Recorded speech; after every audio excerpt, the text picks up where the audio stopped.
മോഹൻലാലിന്റെ ഒരു സിനിമയുണ്ട് രാജാവിന്റെ മകൻ. അപ്പൊ അതിനകത്ത് മോഹൻലാലിന്റെ കഥാപാത്രം ചെയ്യുന്ന വോട്ട് ചോദിക്കാൻ വേണ്ടി പോകുന്ന ഒരു സീനുണ്ട്. അപ്പൊ അതേപോലെ തന്നെയാണ് കെ.സി. വേണുഗോപാലും ആ വീട്ടിലേക്ക് കടന്നു പോകുന്നത്. മടിച്ചു നിൽക്കുകയാണ് എന്താണ് കഴിക്കാൻ കൊടുക്കാൻ വേണ്ടിയിട്ട്. ഇപ്പൊ ഇത്രയും അഖിലേന്ത്യാ നേതാവാണ് അദ്ദേഹം, നമ്മൾ കൊടുത്ത കഴിക്കൂ എന്നുള്ള തരത്തിൽ അവിടുത്തെ വീട്ടമ്മ നിൽക്കുകയാണ്. അതിനുശേഷം പുള്ളി നിർബന്ധിച്ചപ്പോൾ അവര് കൊടുത്തു, അത് വാങ്ങി കഴിച്ചു. കഴിച്ചതിന് ശേഷം PR ഏജൻസി പഠിപ്പിച്ചതുപോലെ തന്നെ വീട്ടമ്മ നല്ല രീതിയിൽ അഭിനയിച്ച് തകർക്കുന്ന ഒരു കാഴ്ചയാണ് കണ്ടത്. അപ്പോൾ അതുപോലെ തന്നെയാണ് അദ്ദേഹം പോയിട്ടുള്ള പല ഒരു എല്ലാവരും സെറ്റിട്ട പോലെയുള്ള ഒരു അഭിനയം തന്നെയാണ് കാഴ്ചവെച്ചിട്ടുള്ളത്. അപ്പൊ എനിക്കിതിൽ മനസ്സിലാവാത്തൊരു കാര്യം എന്ന് പറയുമ്പോൾ, ഈ കഴിഞ്ഞ 10 വർഷവും ഈ തൊഴിലാളികൾ കേരളത്തിൽ തന്നെയാണ് ജീവിച്ചത്. അപ്പോൾ ഈ 10 വർഷം കാണാത്തൊരു നേതാവാണ് ഇവിടെ വന്നിട്ട് ഈ തൊഴിലാളികളുടെ സുഖവിവരം അന്വേഷിക്കുന്നതും നിങ്ങൾക്ക് എന്തെങ്കിലും കുറവുണ്ടോ എന്ന് ചോദിച്ച് മനസ്സിലാക്കുന്നതും അടുത്ത് നമ്മുടെ സർക്കാർ അധികാരത്തിൽ വന്നാൽ നിങ്ങൾക്ക് ഇന്ന കാര്യങ്ങൾ ചെയ്തു തരാമെന്നുള്ള വാഗ്ദാനം കൊടുക്കുന്നത്.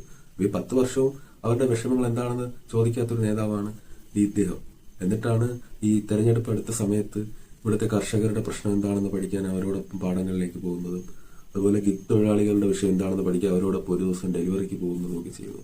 അതുപോലെ വീടുകളിൽ പോയി വീട്ടമ്മമാരുടെ വിലക്കയറ്റം സംബന്ധിച്ച വിഷയങ്ങൾ കേൾക്കാൻ വേണ്ടിയിട്ട് വീടുകളിലേക്ക് പോകുന്നു, തൊഴിലുറപ്പിന്റെ സൈറ്റുകളിലേക്ക് പോകുന്നു. അപ്പൊ ഇത്തരത്തിൽ 10 വർഷം കൊണ്ട് അവരുടെ ആരുടെയും വിഷയങ്ങളിൽ ഇടപെടാത്തൊരു നേതാവ്, ഡൽഹിയിൽ മാത്രം ഒതുങ്ങി നിന്നിരുന്ന ഒരു നേതാവ് ഒരു പെട്ടെന്ന് ഒരു സുപ്രഭാതത്തിൽ തെരഞ്ഞെടുപ്പ് പത്രം പ്രഖ്യാപിക്കുന്നതിന് തൊട്ട് മുമ്പ് ഇത്തരത്തിലുള്ള ഒരു പ്രവർത്തനത്തിൽ ഏർപ്പെടുന്നത് തന്നെ വളരെ സംശയാസ്പദമാണ്. അപ്പോൾ അദ്ദേഹത്തിന് എന്തായാലും മുഖ്യമന്ത്രി ആവണമെന്നുള്ള ആഗ്രഹമൊക്കെ ഉണ്ടായിട്ടുണ്ടാവും. അതാണ് അദ്ദേഹം ഇപ്പൊ നിലവിൽ ഫീൽഡിൽ ഇറങ്ങി കളിക്കുന്നത്. അപ്പൊ ഇതെന്തായാലും ഇവിടുത്തെ കോൺഗ്രസിന് ഗുണകരമല്ല.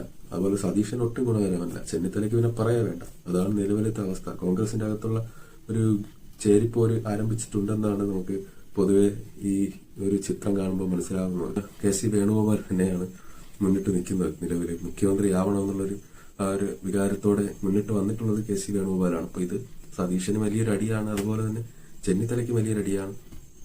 ഈ 3 പേരും കൂടെ കോൺഗ്രസ് പാർട്ടിയെ ഒരു വഴിയാക്കുമോ എന്നാണ് കാണുന്ന ആളുകൾക്കുള്ള സംശയം. കാരണം തെരഞ്ഞെടുപ്പ് ഇപ്പോൾ തദ്ദേശ സ്വയംഭരണ തെരഞ്ഞെടുപ്പിൽ വലിയ വിജയമൊക്കെ നേടി, അതൊക്കെ ശരി തന്നെ. പക്ഷെ ഇത്തരത്തിലുള്ള ഒരു അമിത ആത്മവിശ്വാസവും പരസ്പരം കുത്തലും ഒക്കെ ഉണ്ടെങ്കിൽ മുന്നോട്ടുള്ള കാര്യം വലിയ പാടായിരിക്കും. അപ്പോൾ നിയമസഭാ തെരഞ്ഞെടുപ്പിനകത്ത് വിജയിച്ച് വരണമെങ്കിൽ ഒരുമിച്ച് നിന്നൊരു പ്രവർത്തനമാണ് കാഴ്ചവെക്കേണ്ടത്. പക്ഷെ അത് കോൺഗ്രസിനകത്ത് നിലവിൽ കാണുന്നില്ല എന്നുള്ളതാണ് നമുക്ക് പറയാനുള്ളത്.